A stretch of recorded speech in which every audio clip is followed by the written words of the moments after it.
Hi everyone, Hayley Anderson here from the Canadian Cricut crew. Today I'm going to talk about doing layered cardstock projects. So I am just going to start with a new project, and I'm going to go into my Cricut projects and I'm going to type in Mandala. And this is the one I'm looking for. It's actually a Mandala graduation cap, but I'm not going to make it into a cap. I'm just going to use the project as an example of how to put together layered cardstock. So you can click make it, or you can customize. If you customize, then you can make changes to it. Right now I can see that it's cut into quarters. And that's because it's larger than an 8.5 by 11 sheet of paper. Because I'm using 12 by 12, I don't need it to be cut in quarters, so I'm going to customize it. The easiest thing to do is to hide all of the colors except for one.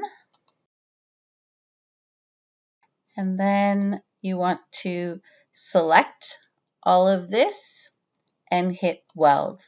And you can see it changes the 4 to 1. And I'm going to do that with each of my colors. So again, hide all of the colors except for one, put it together, and weld.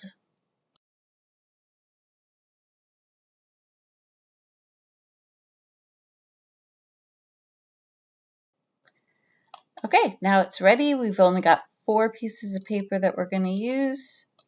Make sure none of them are hidden anymore, and let's make it. Remember, when you're using cardstock, you want to use your blue mat.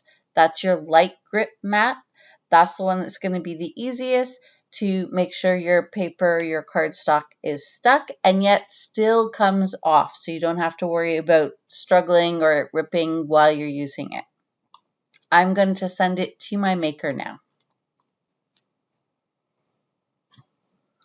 Okay, so I have a few favorites that I have here. You can easily add these favorites. Browse all your material, find the category that you want. This is cardstock that I'm using. Then you can just click on the star to add or remove your favorites. So today I'm going to be using medium cardstock, and I'm going to send it to my machine now. So I have here my blue mat, and I found 4 colors of cardstock that I'm going to use.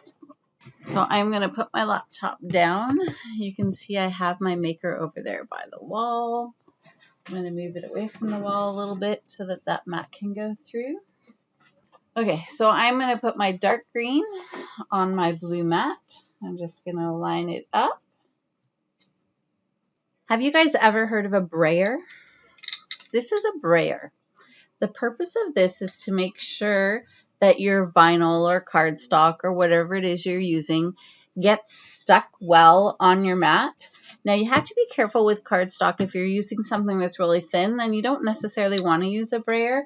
But because I have a thicker cardstock and it's on my fine mat or my light grip mat, I'm just going to give it a little roll to make sure that I'm not getting any bubbles in there. It's going to make sure that when my maker is cutting it, it's not going to have the cardstock sliding everywhere. Now this first one should be a very simple cut. So I'm going to feed it in. And when I get that flashing, let it go. So this first cut is just going to be that square with a circle in the middle. And I'm just using my regular fine blade that came with my maker. Now it says it's done, but before I pull anything out of my maker, if I'm not sure, if I haven't used these settings before, I'm always going to check and see if it cut. So I'm just going to pull this up. And it's a good thing I checked because, oh no, it did cut. So not properly though. You see how it's catching right there? So I am going to run it through again And that's good to know for my next ones. I will just automatically run them through twice. And the way you do that is not by pressing the flashing arrow, but press your Cricut start key again. If you've pulled your mat out, you can't do this. If you haven't pulled your mat out, it will cut exactly on top of the lines that it cut previously. But if you pull your mat out, it will not cut on the exact same lines. I don't know why, but it just does not. So make sure that you are checking these things before you pull them out. And that way you'll know whether or not you can pull it out or if you should run it again. Okay. It's gone through again. Let's have a look. Much smoother. See how nice that came up that time? So now I'm going to pull it out. And here is my first piece. There you go. Pretty, right? Take out the little circle. And now I'm moving to my next piece. So I'm going to use my brayer. If you guys don't have a brayer, then just make sure you're pressing it down really well. Don't use your scraper, because if you use your scraper, it's going to be pressed too hard. It's that fine line between I need it pressed so that it doesn't move around when it's being cut, and I don't want it pressed too hard so it doesn't rip when it comes up. So I'm going to select the medium cardstock for this one again.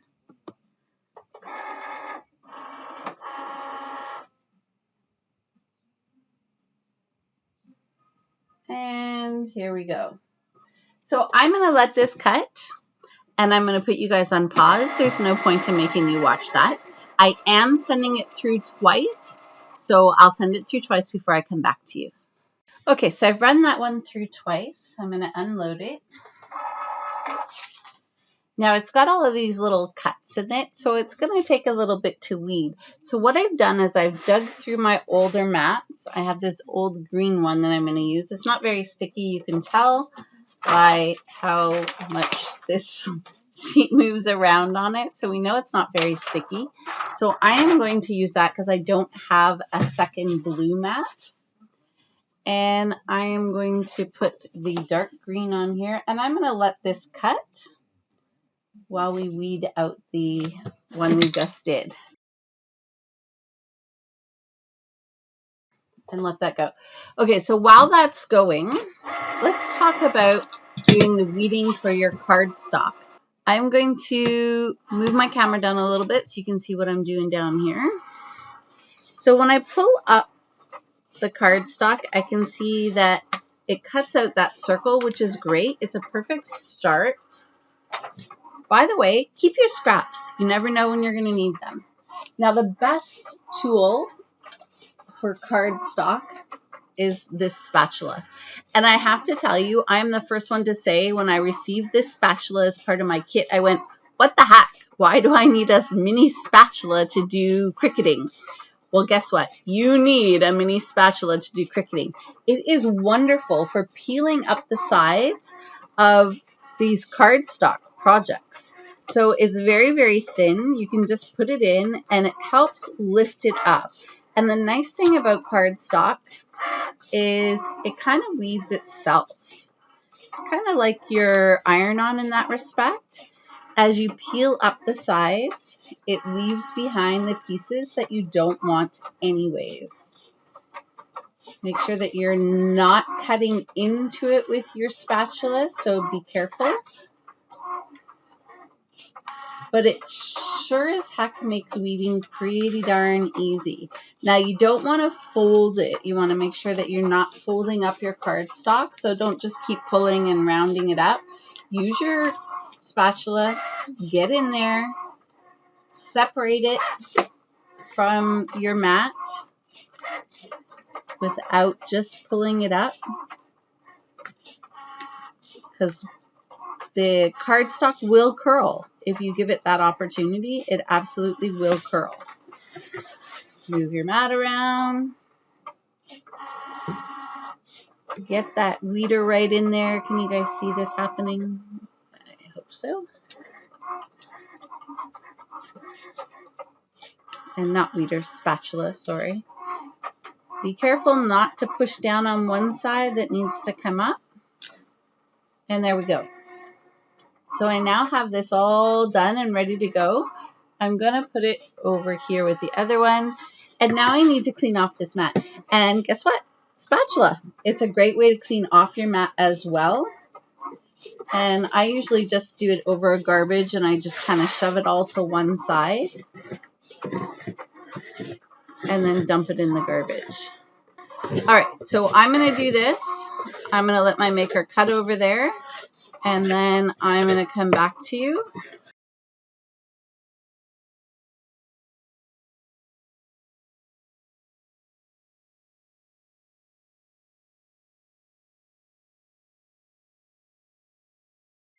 Okay, so I've weeded out the last one as well. So now you can see that I have 4. 1, 2, 3, 4 that I've cut out. You can put them together any way you want. You're going to find that when you start to put them together, it might make more sense. For example, if I put this one on top, this light blue one on top of the dark green one, you can't really see the dark green stuff. So I want to make sure that when I put them together, it makes sense. So that's what it looks like. Now you have options on how to put them together, on what to use as far as adhesive goes.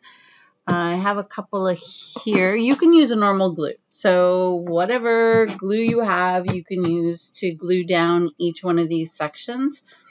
I would be really careful if you're using a lighter cardstock, because if you remember the kids' craft projects that came home from school where you could see all the globs of glue underneath the paper. So be really careful if it is a lighter cardstock, because you will see those globs. I am not fond of glue. I'm not fond of stickiness, and this is why I'm not fond of glue. I have 4 children, all grown, thank goodness, but the amount of stickiness that we had around our house because of glue just means I don't like it. Now, I still use glue sometimes, but I use something like this. It's called tacky glue. It's in a pen form. It's very easy to use. You squeeze it, a little bit comes out the end. You can stick it on wherever you want. I picked it up from the Dollar Tree, so you can absolutely get something like that. You can also use something like this. I picked this up at, I'm not sure if it was a Michael's or at Staples, but it's just sticky double-sided tape. So you can just simply push down and pull along where it is you need it to tape, and it will stick, and it'll definitely work for cardstock. If you're looking for something to give your mandala a little bit of texture, I would suggest something like this. So this is called Pop Dot Tape. It came in a package of 3. And you can see I've taken one out. I also got this from Dollar Tree. Really like Dollar Tree for stuff like this. And it's double-sided foam tape. So it gives it that texture that you might be looking for. So if I was to put this together, I would start on my bottom layer. You always want to put the tape on the layer that has the holes in it, because you want to make sure that you're not covering those holes. Let's see, I've got a pair of scissors here somewhere. Now you can put as much or as little tape as you want. I'm just going to do this quickly, so I'm going to put some in the corners. And then if I was really concerned with this staying together, I might also put some in these little petal areas. But for now, that's going to be fine.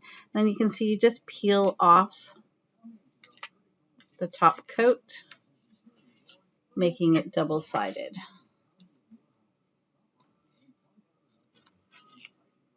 Sometimes I find it a little difficult to peel, and if that's the case, I'll just use my weeder that I have from Cricut, because it makes my life easier. All right. got that peeled. Now your first layer is going to be easy because you just have to match up that hole.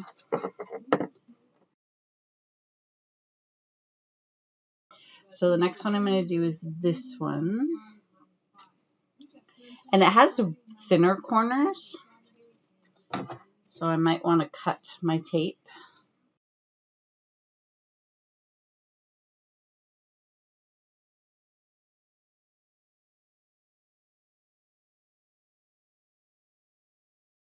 And then the last one,